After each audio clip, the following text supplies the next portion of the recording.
श्रीराम समर्थ. प्रस्तुत आहेत श्री ब्रह्मचैतन्य महाराज गोंदवलेकर यांची प्रवचने. सादर करते कुमारी केतकी नितीन गोरे.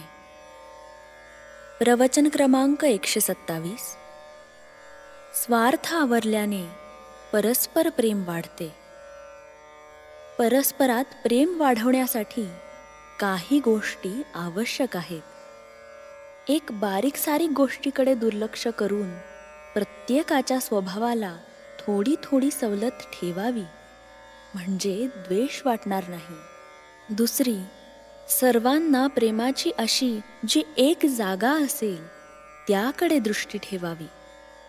तिसरी, कोणतीही सूचना सांगायची झाली तर त्या व्यक्तिविषयक न बोलता नम्रतेने आणि अतिशय गोड शब्दात सांगावी.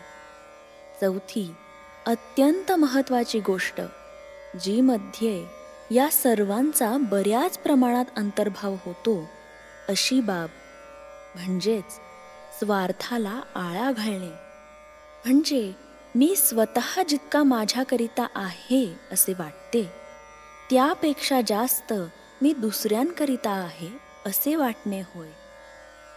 आणि ही जाणीव ठेवून त्याप्रमाणे वागणे हेच प्रेम वाढवायला मदत करते. ज्या माणसाला स्वार्थ साधायचा नाही त्याला कमी पडणे शक्यच नाही. जिथे निस्वार्थीपणा आहे तिथे भगवंताला पुरवठा केलाच पाहिजे. आता स्वार्थाचा विचार करताना असे सहज वाटते की मी कुठे स्वार्थी आहे, मी कुठे कुणाजवळ काय मागतो. पण एवढ्याने स्वार्थ दृष्टी नाही असे म्हणता येणार नाही. अहंकारा इतकाच स्वार्थ जबरदस्त आहे. त्याच्या मुळ्या इतक्या खोल आणि सूक्ष्म असतात की त्याचा पत्ताच लागत नाही. स्वार्थ 3 प्रकारचा असू शकतो: कायिक, वाचिक आणि मानसिक.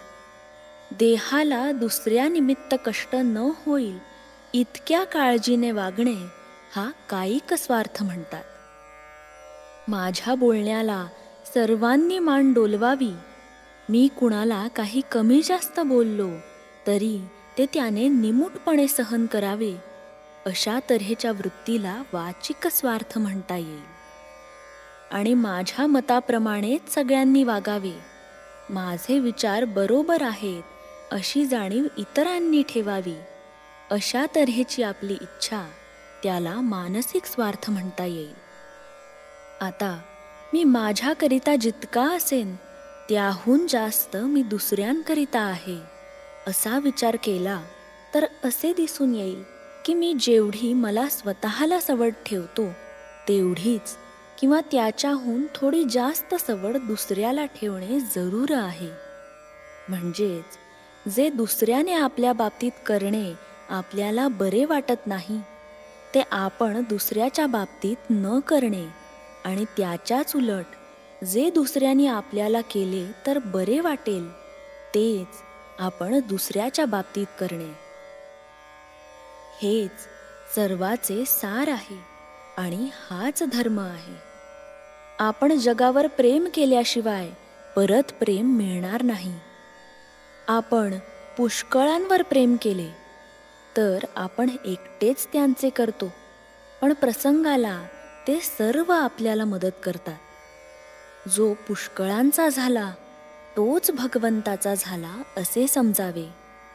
जो निस्वार्थ बुद्धीने प्रेम करतो त्याला आनंद खास मिळतो. श्रीराम समर्थ.